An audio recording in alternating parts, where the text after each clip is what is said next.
I made a video when they put the one button rotation in retail, and I said it was broken. And people said I was stupid. I did the math. Okay, the global cooldown is 1.5 seconds. The delay is 0.33 seconds. So that means you are, I forget the number right now, 18% slower than a real player. Okay, so on average, you should be making 18% less damage than the 100% perfect rotation. That was the one button rotation. Everybody told me I was stupid when I made a video that my math didn't make any sense. I had no idea what I was talking about because I was a classic player, and because I am a classic player, math doesn't apply to me. And guess what? This is by Bellular, and he's talking about the one button rotation. And just check it out.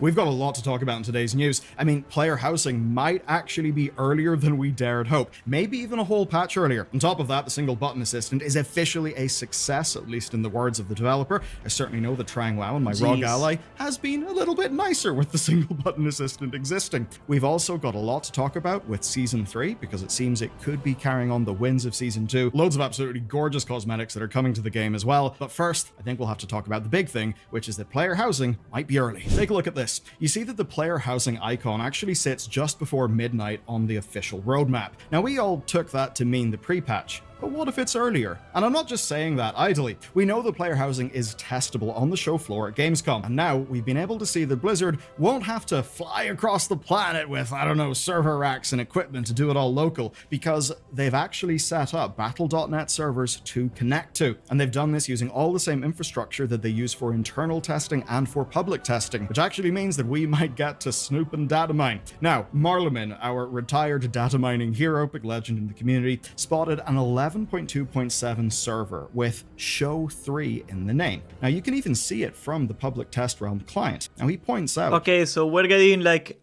player housing in Gamescom. I don't know about player housing, man. Like, the only way I see it is two things. Like, it's either useless and it's just cosmetic and it's like roleplay crap and I don't care about it. Like collecting dolls to play dolls online. Or it is in some way like actually part of the game mechanics and it's gonna be garrisons again. I don't see any way that player housing is gonna work out for me. If it works out for you, God bless you. I get it. You know what I mean? Like, some people like role playing. It's not for me. Like, I would prefer it to be useless, just because every time they try to put player housing in the game, it's been like a disaster. Every time they try to do like something similar to that, I don't know if they can make player housing actually part of the game loop, part of like the actual grinding process or whatever, and not suck. No, role playing is fine. It's just not for me, man. Like, if you roleplay, God bless you, bro. It's not for me. If player housing is not in a game from the start, it generally would not work 100%. Like, you look at games where player housing actually works, and player housing is actually a core part of the design of the mechanics. The game is almost designed around the player housing and not the other way around. Like Ultima Online, you need crafting stations, or RuneScape also for that matter, very similar housing style. You need crafting stations, you need places to keep your crap, because there is no banks. Actually, RuneScape has banks, but Ultima Online is like expensive, it's not easy. You got your storage in your house, and Albion Online, of course, I bring it up every time this conversation comes in. Albion Online has guild housing, and your island, of course, and guild housing in particular is super important, because you can make crafting stations in the island, you can make the entire loot distribution in the island, because you can only carry so many items at a time. You come out of a raid with like 20 million items on 20 people's bags, and you dump it all in one chest, and then you divide it. Player housing is a huge part of the gameplay loop of being in a guild in Albion. You're gonna be just hanging out in a guild island every time you get the loot back. If you are in the island, that means you had a good raid and the loot is safe. But how can you make player housing in WoW feel useful in a way that doesn't force you to use it? Because if we get a Facebook game again like we got in WoD, it's gonna be a colossal failure. That demo realms don't usually show up here. And I can certainly say from experience, I have played on demo servers at Blizzard events, and yeah, they do not show up here. Which means that us seeing this is probably a mistake in Blizzard's end. But hey, it's a mistake. Never happened before, huh? About some new stuff. Anyway, the real point here, if 11.2.7 is their Gamescom demo, then that would mean that player housing could be in patch 11.2.7 and not patch 12.0 as we originally expected. And even if it's not available right away, it could be switched on at any time if it's fundamentally in the game build. Now, it's worth mentioning that this could be some weird testing anomaly, and they do plan for it to be in the pre-patch. That's obviously possible, but just imagine it with me for a second. August 5th is patch 11.2. 8 weeks later, well, 11.2.5, September 30th. And assuming the Blizzard sticks to the pattern that they have all expansion, that means this. 11.2.7 would release November 2025. Now that does in fact line up with the officially posted roadmap. Look here, we can see 11.2.7 is just before the slash that splits autumn and winter, and the player housing icon is right after that slash on the winter side. Now winter, as far as this roadmap is concerned, is December, not the solstice on the 22nd. And that means we may be getting player God, he's housing. pulling out the solstice. These guys do like astrology. Feature like player housing plus say Christmas holiday. It's kind of cozy. It does seem like an absolute free marketing win, and at the very least, I'd also expect that this is when we will be playing Legion Remix as well. I mean, if Blizzard wanted some turbo engagement, imagine unlocking cosmetics for your house in Legion Remix. That seems like a real good way to juice up WoW subs for the quarter. Next up, something real cool. Blizzard's doing something a bit different for the 11.2 launch, where they've partnered with Ashura, who is a longtime World of Warcraft lore nut, to release these, the Karashi audio logs. Basically, it's giving you a bunch of lore ahead of the new patch. And they got shadowed so much by the new cutscene that they just literally put a PowerPoint presentation for cutscenes now. God bless you, Blizzard. I'll give you the quick version. The Karashi watched their world die, not to fire, not to ice, but consumed by void. The saffron skies were swallowed by something starless and hungry. They built arcane barriers to survive. They huddled beneath shields of light while shadow pressed down like an unyielding sleet. Here's the problem. The barriers held, but they held at a cost. And that cost was the wasting. It began slowly at first, marred skin with easy lies motion to move out of the lore of retail. Who cares about this? Flesh thinned, bones ached. They wrapped themselves in bandages, not to protect, God damn it, you care. but to preserve the shadow, the shade of their forms that still remained. They essentially turned into living ghosts. Can't believe As it. Laura puts it in the Can't logs, believe it. we bought time, Holy called shit. it salvation. What I the really hell, like man? this. It's not just lore for lore's sake. It's The mommy setting up what we're going to see wizard in guys Karash, from which I can't TBC wait for.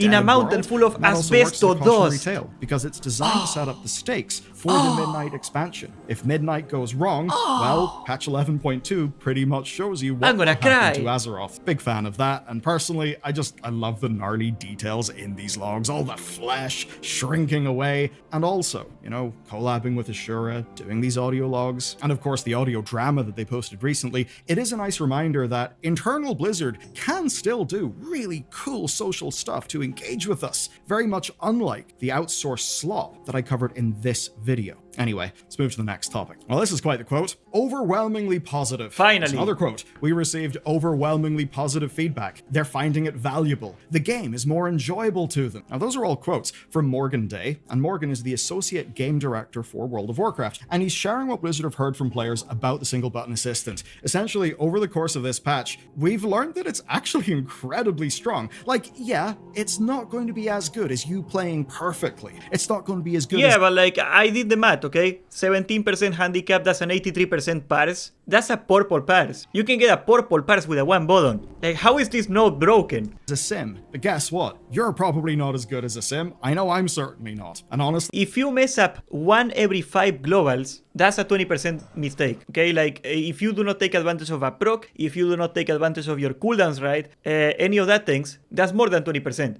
Even reasonable human error is worse than this button, especially when the rotation is so freaking complex as retail, where you got no idea what's going on. You know, like when you need 13 buttons. I don't think anybody can play the game perfectly.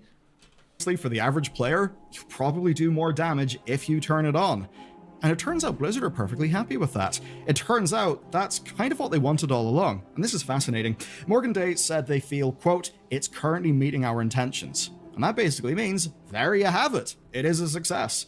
Now, obviously, people are reporting how What? brilliant it is for accessibility. Like, if you don't have the standard complement of limbs, good lord, I have to imagine something like this just unlocks enjoying World of Warcraft again. And that is an absolutely amazing thing for people. But the other side of it, I think, is a game design one, actually, because it turns out a lot of people like some bits of World of Warcraft, and maybe they don't like the super fast-paced class gameplay that we've got now, but they love raids, they love Mythic Plus. So the classes are too complicated for the average person to play. People with any sort of physical disability cannot play the game anymore because you need 27 fingers in your hands like a pianist to play the game. And the solution, instead of simplifying the classes, instead of going, okay, maybe the red paladin shouldn't need 16 buttons in the rotation, we pulled it up on Wowhead. Maybe we shouldn't need 16 buttons with 7 different procs in the rotation. Maybe if they don't have to deal with that, people are gonna like the game more. Okay, and instead of thinking,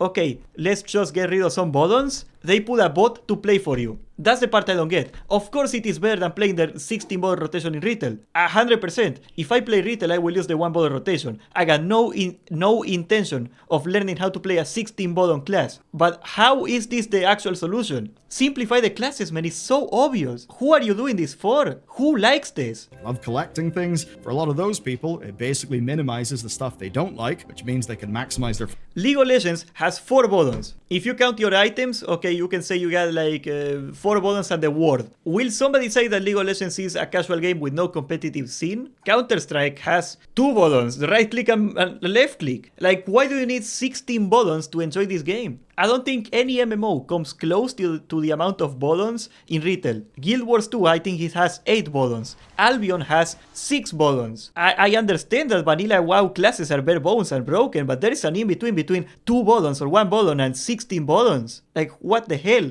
The old approach was that you had like 1 button in your rotation and then you had like 16 utility buttons. I would rather go back to that. Like right now in retail, it's like you got like 16 buttons in the rotation and then you got like 2 actual utility cooldowns. It's so lame. Like, who likes this? I don't get who could possibly enjoy this. Focus on what they do like. But I'm not going to sit here and claim that it's absolutely perfect. There are darker sides to this, and sadly it doesn't seem that PC Gamer's WoW veteran Heather managed to get anything out of Morgan Day on those kind of darker potential sides of this new feature. Though in her reporting she did note that she's already seeing casual guilds actually push the 1 button setup onto players to boost their damage. And that is kind of the dark side, right? Or a bit of the dark side. 100%. When you don't want to do it, but you have to do it, it basically is just humiliation. It's saying, yeah, if you're below an 82% parse, it is better to press the single ball rotation. Like 100%. The second that people see somebody not doing damage, they're gonna go like, okay, you put on the 1 button mode or you do not get to play. That's 100% happening right now. Like, everybody said this was gonna happen. Like, Blizzard is the only people that are surprised about this shit. hello there, sorry, you're the team dunce. You need to use this so you're not holding the rest of us back. Obviously, that won't feel amazing, but, well, if you're someone else in that raid, you're probably glad that you're no longer dragging someone behind you as much. Now, my guild hasn't felt any of that, but there is another dark side that we have personally noticed, and that's that sometimes playing with it is just boring. I mean, Morgan's earlier quote, "The game is more enjoyable to them," actually has a second part. Morgan followed by saying, because it's allowing them to focus on what's in front of them instead of what's next in their rotation. So for some players, that's perfect. Can you imagine right? doing It means rotations that they can enjoy the boss and fight. the And maybe mechanics that's a player with who 16 actually buttons? loves playing Dark Souls, but they love Dark Souls because they're looking at the boss. They're thinking about the encounter. They're not having That's my to problem with execute healing. a very You don't get to high see the actions game at per all. minute rotation that to is do true. optimal damage. If you take a player like that who could actually succeed in a very punishing game and put them into World of Warcraft, it could just be complete overload of buttons. So maybe for that type of player, this actually does work. You could also argue the player should play without it in easier content, so they can just brain off and then swap over to it for raids or dungeons.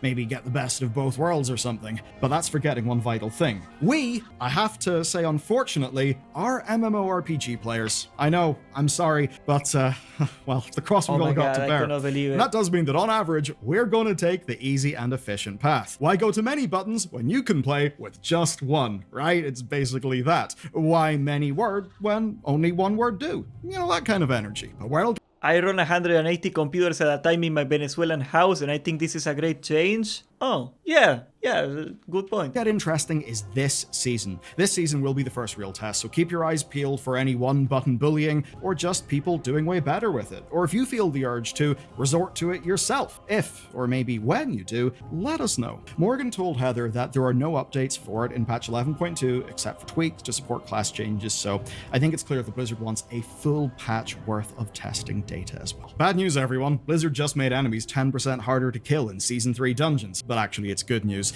The good news is they did that because players are actually doing a lot more damage than Blizzard expected when they're using Season 3 gear, which is hardly a surprise. You've got so many overlapping things that I'm sure gear scaling is absolutely just to the tits in the sky mental. Now, in a dungeon testing update, Blizzard announced this buff, but they followed it up by saying the net result is that Season 3 mobs will be easier to kill than Season 2 mobs. And looking across the list of updates, you can see a lot of abilities being removed, a lot of cooldowns being increased, a lot of damage being nerfed. Essentially, the sorts of changes that we saw with Season 2 that ended up making it a hell of a good season for people. And you know what? I think the net result here could be something really good, really fun. Oh my god, actually the paper guys from TBC! What I mean there is that given how much people have enjoyed the game when Blizzard are erring on the side of caution, oh my god, the Warclaves of Asinot in blue! With loads of fast, cast time filler spells. Add to that, end of expansion power scaling, and I think this season could be one of the best, one of the most fun yet. And that's especially with the rave reviews that are coming out of the new dungeon, which is just lovely to hear, and also out of some of the updated ones. In fact, on that, Automatic Jack posted a video from his perspective as a high-end healer, and he said that in some dungeons, he hardly felt like he really needed to be there. Now, obviously, if he's going to be pushing up to, a plus 20 something, then yeah, the stuff will scale up, but I think the core point there is good, at least for the average player, and that is based on what people have enjoyed with Season 2 of this expansion and Season 3 of the Dragonflight expansion. But that ain't the complete picture from Jack. In a few of the dungeons, there were more intense times for healers, just with way more unavoidable AoE damage than usual, so if you're a healer, you better hope your DPS players are using one button and looking at their character's feet. You know what? I was wrong for getting bored by the trading post. Yeah, that's the other part, mechanics in retail gotten so complex that maybe in another time, if I went to a vanilla fight and I put 16 buttons on you, maybe the average person could eventually figure it out, but in retail you gotta do 16 button rotation at the same time you're doing synchronized swimming, twerking competition, aerobics, dance in underwater with your hands tied behind your back, and the shark is gonna get you if you don't get the key out of your handcuffs in the next 30 seconds. So of course people get overwhelmed. I am not saying this to be some sort of gatekeeping guy that people suck and they gotta learn how to play the game. No, I am surprised it has come to this. That the game is so complex, and instead of simplifying the game, they would just put a bot to play it for you. Literal Raid Shadow Legends level of mechanics, instead of just taking a couple buttons away and making the bosses a little simpler. I cannot comprehend how that happens. How that happens in a meeting. How nobody wants to bring up, is this the good idea for the game? Is this something that we should actually do? What will happen from 5 years from now when people just never learn to play their class period because the game does it for themselves? Will we ever be able to take this feature away? What happens if it is too good? What happens if we try to nerf it? Nobody brought that up in a meeting. Wouldn't it make more sense to just make simple classes again? But no, man, the 3 people in Method are gonna get really mad. We cannot do that. What are we gonna do if Sko wants to play 20 buttons? Sko is the guy that makes all the money, not the 20 million people that pay our bills. August's one is continuing the pretty good trend where just we're get getting so a cool mad. mount as the monthly The bonus mental reward. gymnastics. And this one's really cool. You've got the Grandmaster's Prophetic Board, which is a chess-themed hoverboard, and a chess theme actually runs throughout loads of stuff this month. There's another chessboard mount coloration. There are 2 full gear ensembles. I don't fully get why. You know exactly why, Jerome. You know exactly why. Okay? Let's be honest, guys. Let's be honest. If I had 2,000 viewers right now, Cyrene would personally be sucking my cock right now. He would be right here. right here in this area, right now. Blizzard developers are so fucking hungry for Cloud. They will kill, they will stomp on a puppy for Cloud, for a shout out by a streamer. And that's the reason they only listen to like the top 1% raiders. They just cannot stop sucking streamer cock. That's it. He will be in my stream right now. He will be in my stream right now, kneeling down, sucking on my dick. 100%. I can visualize it right now. That's what would be happening right now. I am in the blacklist. I don't give a shit. I was always gonna be in the blacklist. I'm not playing into this shit. That's the reason though. And you know what? If I had 10,000 viewers, they would be sucking my dick anyway. Why do they listen to the top 0.000000001% of the raiders in the game and they decide everything around those people? Because they are cloud hungry morons. That's it. Now, I said it. The other streamers cannot say it. Asmongold cannot say it. I can say it. That's it. And there are chest-themed weapons. I mean, just look at this gnarly horse staff. I think it's awesome. And the flavor text of this two-handed mace is a fun little callback to the Karazhan chess event. Nicknamed the Midnight Sweep, Medivh was known to clear his game board of all pieces and participants with a mighty swing of this weapon. Indeed, I remember being young, stupid, and failing that chess event. I know, impressive. Anyway, Blizzard are also not so subtly dropping Midnight and snowy-colored transmog items this month as well, which totally doesn't coincide with the Midnight expansion reveal at Gamescom. I also wouldn't be that surprised if we got some sort of new bonus reward whenever they do announce Midnight. Oh my god, pre-order bonus! So you get an eye patch. Some of the cheaper items are really nice. We've got these two high-res eye patches in black and white for only 50 tendies each. Oh my god. Full-body sweatsuits in black and white for 100 tendies each. So I guess if you just want a lazy pajama day in World of Warcraft, yeah, you can do that. Now outside of the chest theme, there's a faction-swapped wolf and lightsaber mount. Those are actually back from last August. And man, the I cannot take it anymore. Really I cannot take it anymore. I cannot take it anymore. I'm running out of air. Really nice saber mount. I think it's awesome. The Sentinel Warwolf is again a really lovely alliance knight of theme. I gotta go back to retail, guys. Where's my credit card? Where's my credit card? Thing for you. Brewfest fashion updates. Yeah, Brewfest is getting some cool little things in patch 11.2. Basically, we've got some berets, we've got kilts, we've got belts. They're all in 4 color variants. We don't know exactly how to obtain them, but chances are WoW is the true metaverse. Yes. Merchandise container, so that's probably where this is what Mark Zuckerberg envisions the future to be. This is exactly what the future by Mark Zuckerberg looks like. You got black, you've got a green kilt, which, oh man, come on, we're getting kilts. Pretty nice. Do you know what? I just love getting these more low-key items. If you want to get your Highlander on, you can probably do that. Sometimes it obviously works, okay? Like, there's a reason they do it. Like, if people didn't buy it, they wouldn't do it. Obviously people buy it. I don't know who the hell buys it, but people buy it. There's some sort of anime mech crusader, which is what a lot of modern like tier gear looks like. Man, I gotta say, this more simple stuff, it's a real 10 out of 10 for me. Now there's another thing. Over 600,000 of you watched this. I think mostly to watch us like go through suffering and pain and find out that some bits of WoW were a bit broken. The Journey of Milk Genius is out. If you want to see us suffer in the Shadowlands amongst a whole bunch of other things, check out this video next.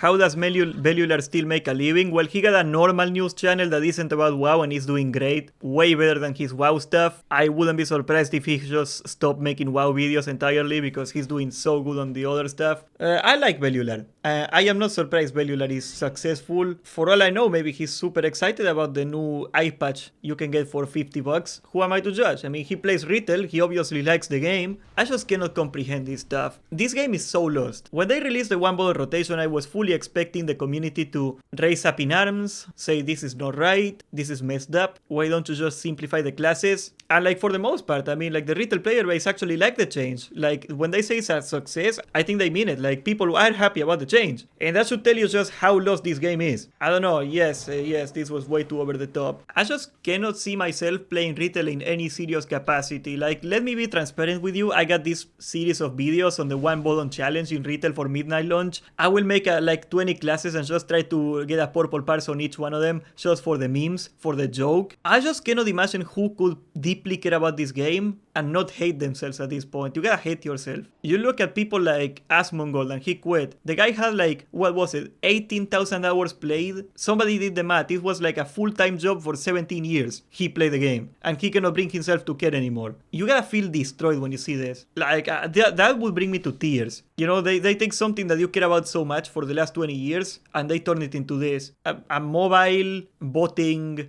game. You know, there's actually a parallel story. There was before World of Warcraft Warcraft, we used to play this old MMO. Let me look it up. This was Mu Online. It was a Korean MMO that was super popular in Argentina. Super popular in Argentina, if you can believe it. And basically, this game, by the time it was like 2014, 2015, there was like a rampant botting problem in this game. This game was full of bots because it was super grind. It's a Korean grindfest MMO. Imagine Diablo, but with like 20 times more grind. Isn't this guy from Diablo actually? Yeah. So what people did was like they would set up a bot, and like even a simple bot could play the game back then. 80%, 90%, almost everybody that had a high level in Mu Online was a botter. There was like impunity of it. It was almost impossible at the time, for the technology at the time, for the developers to actually tell who's botting and who's not, because it was like a single button and AoE in mobs, right? What they ended up doing, if you can believe this, let me show you. They literally baked a button into the actual game. The official game can be botted now. You can make a literal bot that will play the game for you in Mu Online. Is legal, like in the game. This is a game menu, an official game menu. I think now you can even pay to get a better, a smarter bot. If you pay a certain amount of money a month, you get a smarter bot in the official Mu helper. That's what Blizzard just did. They made a literal Korean MMO from 2002 level of decisions. Like, when people say it's not a big deal, this is what it looks like. This is what the future of retail WoW looks like. I don't see how the entire community is not concerned about this. This should be worrying you sick if you play retail. I was never a big retail person. I quit in Cataclysm. I got no interest in playing retail seriously in any capacity at all. I got no dreams of being like a mythic raider. I don't think there is any young people ever out there that have any capacity, any dreams of becoming a mythic raider either. You know, like all the kids now want to be like League of Legends or Fortnite, and it's not because they are new games. Like League of Legends is 15 years old, guys. It's not the age of the game. It's just this stuff. It sucks. The future of WoW. Like, they look at us and we're getting older and slower and less engaged. I think they just want to make a gambling casino. I think we want to make a gambling casino where you press one button over and over and over and over,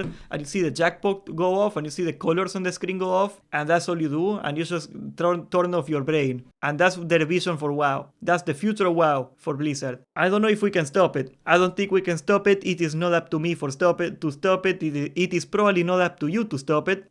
I assume most of you do not play retail anymore. If you're in this chat, it is just sad. It is depressing, and nobody cares. And that's the part that really hurts me, that nobody cares. Nobody sees this. This is exactly what WoW is gonna look like very soon. Oh my god, look at that. You can even connect your Facebook to the bot. What the hell? God help us all. God help us all.